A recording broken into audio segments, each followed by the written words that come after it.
જય સોમનાથ. જય સોમનાથ બોલતાની વેત હંમેશા યાદ આવે પોતાના ધડ સાથે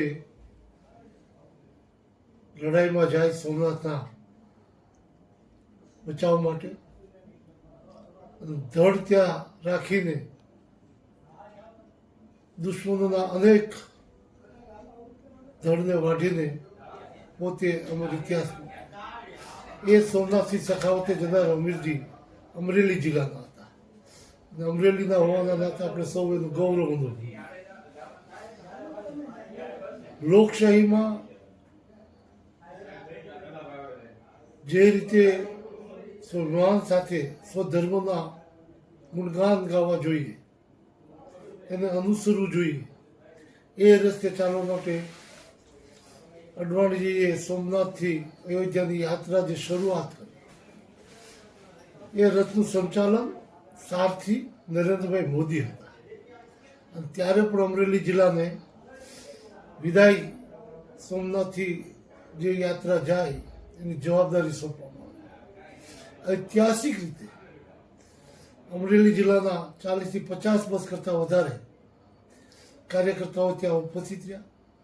વર્ષનાની બસ ખાસ યાદ આવે કે સમગ્ર ક્ષત્રિય સમાજે હાથમાં ખુલ્લી તલવાર લઈને પાઘડી સાથે અડવાણીજીને બે હાથ ઊંચા કરીને ગેટ બનાવીને તલવારો સાથેનો પ્રવેશ સોમનાથ મંદિરમાં કરાવ્યો.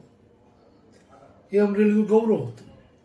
જ્યારે પુનઃ જે રથયાત્રાના સારથી તરીકે નરેન્દ્રભાઈ મોદીએ જવાબદારી સંભાળી હોય, એ ખુદ આજ વડાપ્રધાન તરીકે જ્યારે સોમનાથ આવી રહ્યા હોય અને ભવ્ય સોમનાથ સ્વાભિમાન પર્વની ઉજવણી થઈ રહી હોય, ત્યારે અમરેલી જિલ્લાના કાર્યકર્તાઓ જનૂન સાથે, ઉત્સાહ સાથે, જવાબદારી સાથે જ્યારે ભવ્ય સોમનાથ સ્વાભિમાન પર્વની ઉજવણી 11 જાન્યુઆરીના રોજ ઉજવાઈ રહી છે.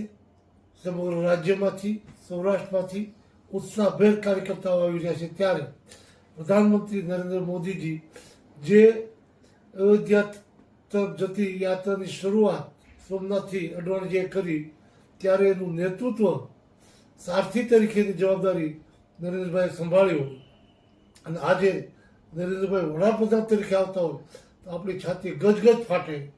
અને એના ઉત્સાહને ઓર વધારો કરીને અમરેલી જિલ્લાના કાર્યકર્તાઓ સૌ આ વધામણા કરવા માટે, સ્વાભિમાન પર્વની ઉજવણી કરવા માટે, ઐતિહાસિક તહેવાર બનાવવાના આ દિવસે આપણે સૌ પણ લઈને ત્યાં મહાદેવની સાનિધ્યમાં ઉપસ્થિત રહીએ, માનનીય પ્રધાનમંત્રીને આવકારીએ અને ભવ્ય સોમનાથ સ્વાભિમાન પર્વની ઉજવણીમાં ભાગીદાર બનીએ. એના માટે સૌને સોમનાથ ખાતે જવા માટે વિનંતી છે.